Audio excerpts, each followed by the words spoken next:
quando uma parte do texto estiver em negrito, vocês ouvirão um pequeno sino no início e no final deste texto. Carta 8, parte 2.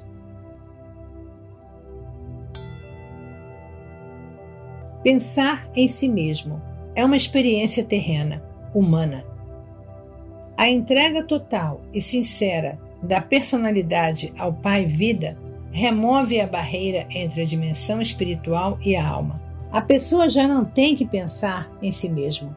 Tudo o que a vida divina é agora flui no corpo, na mente, no coração, nas experiências e nas relações do indivíduo. Tal pessoa vive guiada pelo instinto e segue o seu coração, o que se revelará perfeito no longo prazo. A vida divina sempre está aí para ser acessada. Sempre que a pessoa abandone sua vontade própria e se dirija a ela em todas as suas necessidades.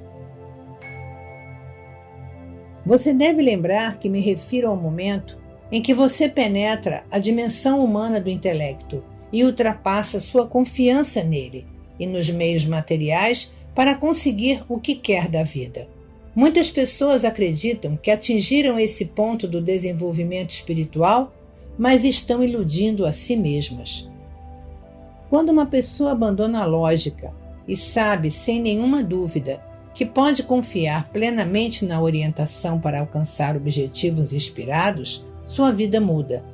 Os benefícios fluem em sua vida quando você compreende totalmente que a consciência divina é a realidade invisível, o poder, trabalhando por trás das aparências exteriores de sua vida, movendo a força da energia inteligente para trazer satisfação às suas necessidades. Você não tem que negar as aparências nem dedicar o poder do pensamento à condição que procura resolver. Tudo o que você tem de fazer é entregar sua vontade pessoal e saber que, à medida que seu intelecto limitado abre espaço, a realidade infinita se move para ordenar sua vida de uma maneira totalmente nova, para se afastar de todos os seus apoios do passado, para trazer à sua mente uma nova visão para uma nova tarefa e conduzir você para novas áreas de atividade. Mas quando isso ocorrer, você deve estar preparado para deixar-se levar completamente. Você deve liberar seu apego às seguranças do passado e saber que seguranças maiores ainda e de uma natureza muito diferente o esperam quando seguir sua inspiração.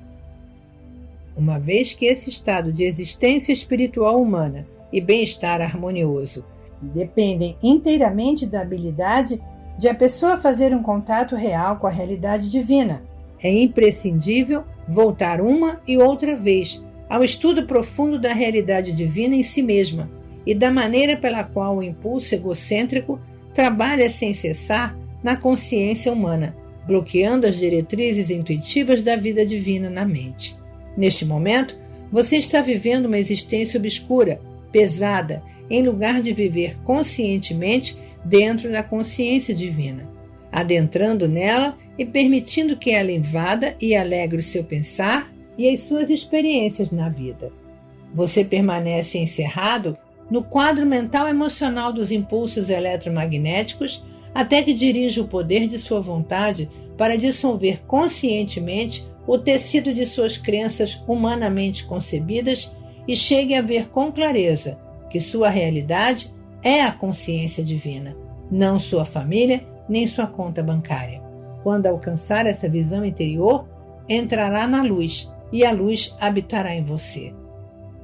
Por causa do mal-estar e o cabo de guerra entre a alma em evolução e o ego humano, que exige parecer bom mais do que ser bom e que não suporta o pensamento de que poderia ser imperfeito, há pouca gente neste momento recebendo inspiração e compartilhando-a com outros, e que fale da necessidade de passar por um período de purificação interior. As pessoas modernas estão condicionadas aos serviços instantâneos, à luz instantânea, ao aquecimento instantâneo, à comida, bebida, roupa e entretenimento instantâneos. Assim, não são atraídas para uma verdade que implica em autossacrifício, trabalho duro e total dedicação para o objetivo. Além disso, muitos mestres estão ganhando muito dinheiro com suas atividades e devem apresentar uma verdade que venda. Se seus mestres atuais falassem de um caminho que permitisse atingir as dimensões mais elevadas por meio de transferência da iluminação mental pessoal, ainda assim seria necessário submeter-se ao intenso autoexame e à purificação das emoções magnéticas de ligação-rejeição. Se você estiver no caminho ascendente para as dimensões espirituais mais elevadas, seu percurso se caracterizará por momentos de clara e brilhante autoinspeção e autoentendimento, frequentemente seguidos pela repugnância de si. Esse sentimento obscuro e doloroso é o contrário da emoção magnética. Onde antes o ego se agarrava à sua visão essencial de si mesmo, como sendo maior e melhor que os outros, agora começa a vislumbrar o fato angustiante de que talvez seja não só um pouco, mas muito imperfeito. Qualquer pessoa que atinge esse nível de desenvolvimento se encontrará andando no caminho da verdadeira humildade. Retome a sua coragem quando observar que isso está acontecendo com você. Você estará se separando de restos das crenças passadas e errôneas a respeito de si mesmo e de sua personalidade ilusória. Lembre-se de que é a sua intenção, motivação ou convicção que proporciona a você o poder criativo para fazer tudo o que quer fazer. No momento em que deseja de todo o coração mudar a tendência normal de seus padrões emocionais magnéticos, você coloca esse processo em movimento. Se definir claramente os objetivos que deseja alcançar e os mantiver sempre diante de sua visão, escrevendo-os ou guardando-os na mente, em breve descobrirá que as mudanças desejadas se efetuaram em sua consciência. Quando isso ocorrer, você sentirá a leveza de espírito e terá momentos de pura alegria. Estará comprovando que a verdade do ser conduz os corações prisioneiros à perfeita liberdade da vida espiritual. Ao mesmo tempo, entenda que seu ego deve, pela necessidade de capacitá-lo a sobreviver, fazê-lo acreditar que você tem valor para si mesmo e para os outros. Qualquer sério desafio externo referente ao valor do eu é altamente destrutivo. Um medo desesperado e uma diminuição da confiança interna levarão você à certeza de que não tem valor para o mundo, e o suicídio pode ser o resultado natural. Portanto, seu progresso deve ser e será gradual. Ninguém jamais deveria esperar que as pessoas mudassem completamente com conselhos ou momentos de inspiração. O crescimento somente pode acontecer gradualmente, com uma revelação interior depois de outra. Uma verdadeira revelação interior ocupará a mente de uma pessoa com um ponto de vista totalmente novo, e esse fará com que ela comece a abordar certas circunstâncias da vida de maneira diferente. Essa visão interior deve dirigir as ações da pessoa até que tenha sido completamente absorvida na consciência para toda a eternidade e torne-se parte da evolução da alma. Por exemplo, um homem pode ter a ideia de que terá sucesso na vida se impuser sua vontade de maneira agressiva sobre aqueles que estiverem dentro de seu campo de ação. Ele pode acreditar que se gritar, será ouvido melhor. Depois, talvez desperte para o fato de que ninguém gosta muito dele e de que seus empregados e amigos o evitam. Então talvez se torne ainda mais agressivo porque se sente humilhado.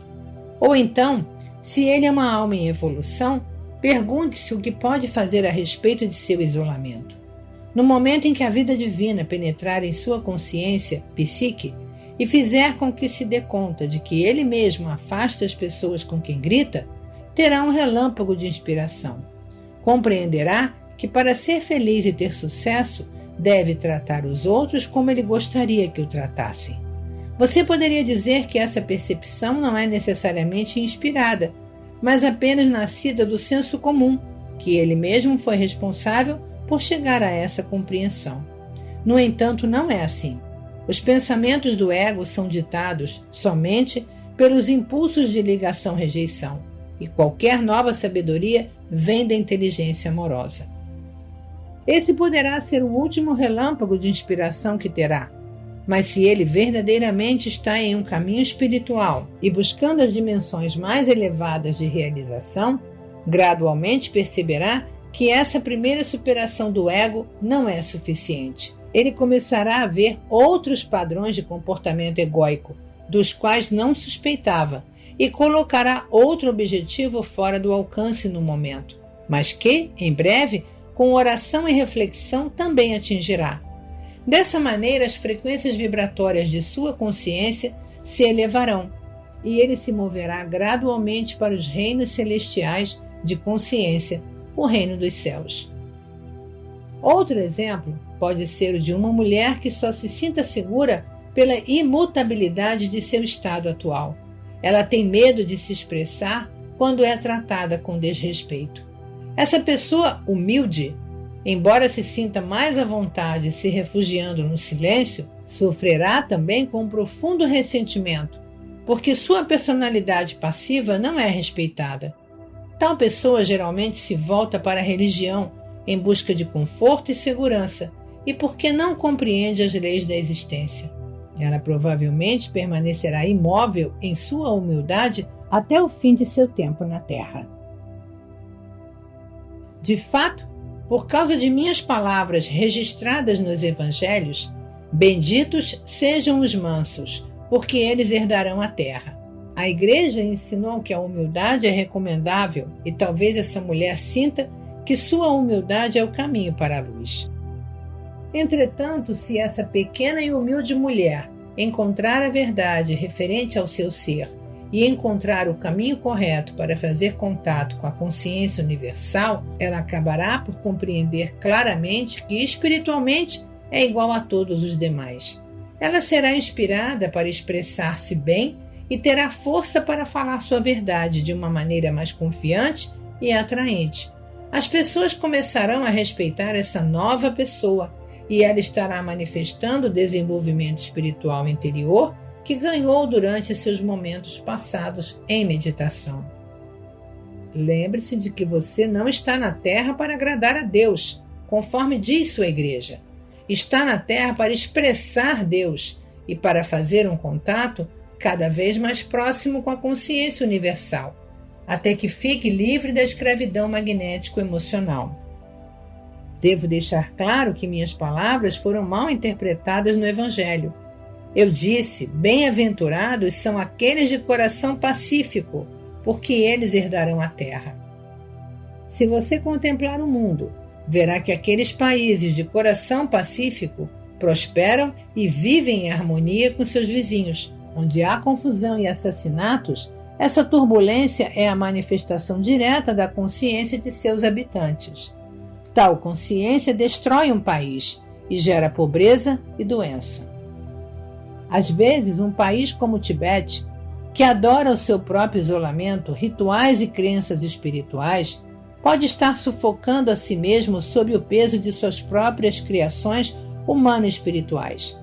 Seus habitantes necessitam ser forçados a sair para o mundo turbulento para pôr à prova suas crenças. Eles também levam o que é real em seu pensar para aqueles que estão sobrecarregados com reações magnético-emocionais à vida. Eles são, em parte, o meio para aliviar a dor experimentada na sociedade moderna. Enquanto você estiver nesse caminho para a luz, para os reinos celestiais da consciência divina, sem dúvida, terá experiências difíceis e agitadas antes de alcançar o seu verdadeiro objetivo. Você experimentará momentos de maravilhosa alegria e momentos em que o coração pesará e suas emoções o perturbarão, pois sentirá que há uma barreira impenetrável entre você e a consciência divina. Talvez você tenha ouvido falar desses tempos escuros de aflição interior, quando uma pessoa já não sabe o que ela é, nem o que deveria fazer ou onde deveria ir. Depois, de repente, justamente quando esse isolamento espiritual torna-se insuportável e o buscador entrega seu eu interior completamente, a luz ilumina sua mente e a pessoa vê alguma verdade maravilhosamente profunda sobre a existência e percebe, com mais clareza, sua fonte do ser. Então se enche de alegria porque Deus falou. Sim, a vida divina entrou em sua consciência e elevou-a em segurança para alcançar a consciência espiritual suprema dos reinos celestiais, o reino dos céus. Portanto, o caminho para avançar é através dos momentos de profundas revelações. Esses momentos devem ser valorizados e guardados na memória. Do contrário, todo dedicado ao trabalho do eu se perderá e o buscador retrocederá continuamente para o início de sua busca. A fé deve ser forte em todos os momentos. As hesitações são contraproducentes. Quando eu desço aos seus planos ou dimensões de consciência, vejo os sérios buscadores da verdade elevarem-se durante algumas horas, alegremente contarem sua experiência para outros e então, um pouco depois, duvidarem do que antes tinham certeza de ter recebido. Isso atrasa o processo de desenvolvimento espiritual.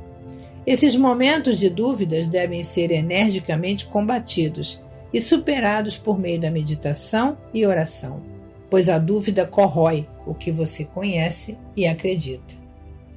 A dúvida é uma força negativa de consciência criativa direcionada contra a experiência da vida divina que elevou seu espírito para o alto. Você cria dentro de si mesmo uma pequena guerra entre sua experiência da consciência divina e sua cegueira humana.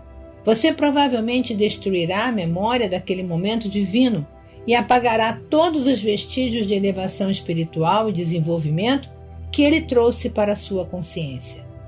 Esse conflito o levará a sentir-se cansado e desanimado, e provavelmente nunca compreenderá que você sozinho, sem nenhuma ajuda, provocou essa transformação negativa em si mesmo. Pessoas que estão no caminho espiritual frequentemente fazem isso a si mesmas e travam seu desenvolvimento espiritual, nunca parando para se perguntar que direito elas têm de recair nessa prática de autoindulgência. As pessoas utilizam a mente imprudentemente, arruinando suas vidas e as vidas de outros, com os pensamentos e as palavras que surgem de seus impulsos egocêntricos.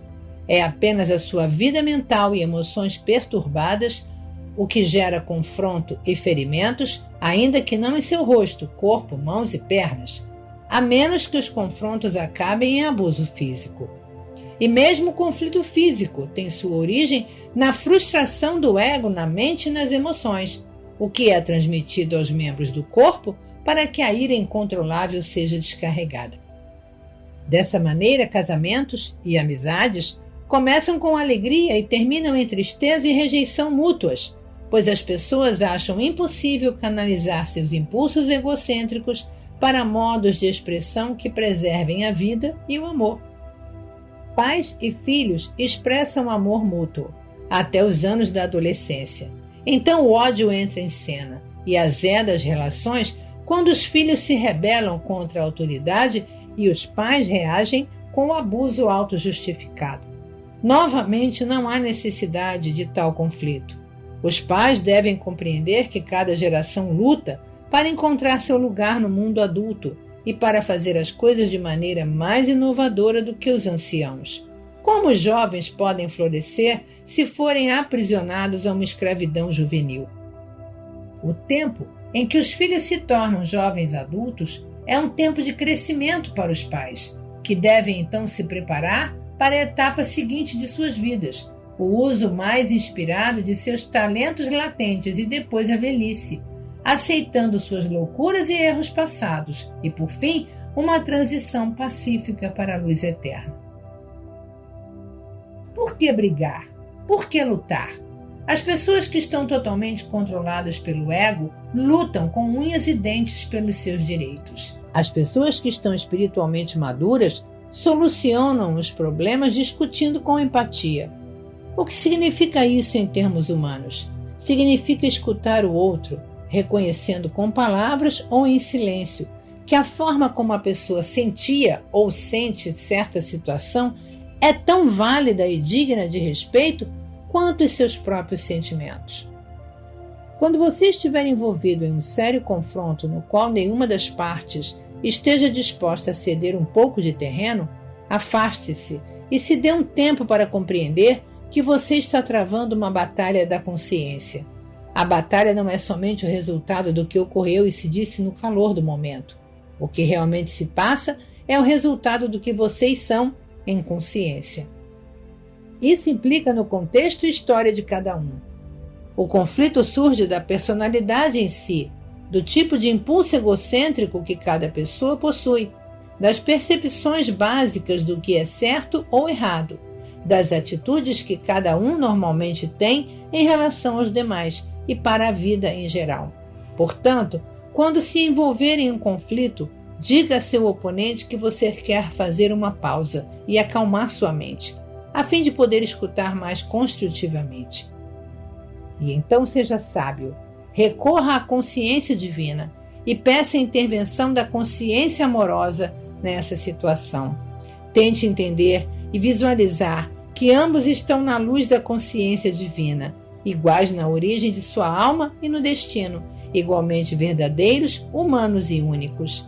Enquanto você não puder mergulhar plenamente nessa compreensão, nesse estado mental, ainda não estará preparado para permanecer na luz divina, para resolver amorosamente seus conflitos e seus sentimentos feridos. Então volte ao seu adversário e sugira que cada um possa ter 5 ou 10 minutos para explicar seu ponto de vista clara e calmamente, sua percepção do que foi dito, do que realmente se trata a disputa, de como os sentimentos foram feridos, de como o assunto deveria ser resolvido. Deixe o outro falar primeiro e novamente entregue a situação à consciência divina. Se muitas acusações amargas forem feitas, tente acalmar seu próprio ego e permaneça absolutamente silencioso e calmo. Isso será de grande ajuda para o outro, pois ele sentirá que está sendo ouvido. Isso removerá o sentimento de frustração. Racionalmente, compreenda que você está ajudando seu oponente, mas não acredite que está sendo superior. Tente ao máximo ver até que ponto o que se está dizendo sobre você é verdadeiro. Seja o que for, se for válido, morda sua língua e aceite. Alegre-se, porque nesse instante você teve um momento de revelação de sua própria consciência humana, dando a você a oportunidade de livrar-se de uma faceta do impulso egocêntrico. A cada vez você poderá livrar-se um pouco mais do impulso egocêntrico, permitindo que sua alma tenha mais espaço para respirar e um controle mais ativo de sua personalidade. Você também aumentará suas frequências vibratórias de consciência e se sentirá um pouco mais iluminado em seu interior. Dessa maneira, você crescerá psicológica e espiritualmente. Escute os sentimentos do outro. Tente restringir os seus próprios e seja empático com as emoções do seu oponente. Sinta a dor, a indignação e as angústias dele. Ponha de lado as suas e sinta as dele. Pergunte a si mesmo: se alguém tivesse dito ou feito para você o que você disse ou fez para outro, como se sentiria?